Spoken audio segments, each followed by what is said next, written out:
Forgiveness gets complicated when it comes to our parents.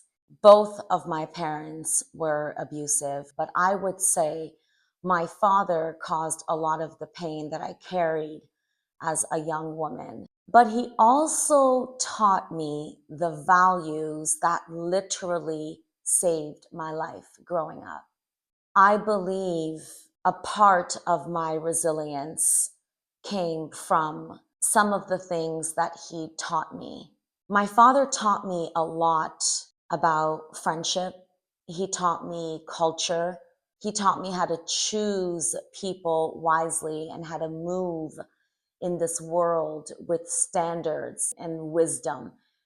Despite of, he taught me the things that I needed to move through the dark world that I lived in for a very long time. I was in the streets, running with crowds that I had no business running with, doing things I had no business doing. Most of the girls that I was around ended up on drugs, but I was the one girl out of the group that never touched drugs.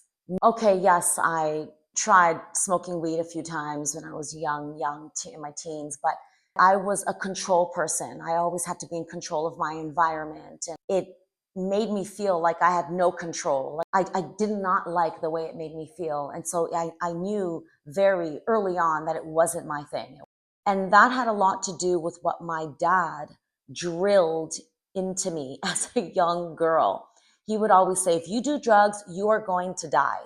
And I saw what happened to people who were addicted to drugs and on drugs. I was afraid of what I saw. And so that was one of the things that my dad drilled in me that really stuck with me. Those principles pulled me back when I could have easily fallen all the way off. My message when it comes to parents and forgiveness is, even if you grew up in chaos, there are values that your parents probably gave you that kept you alive. They kept you grounded. They kept you becoming who you are today. And sometimes forgiveness begins by acknowledging both truths can exist at the same time.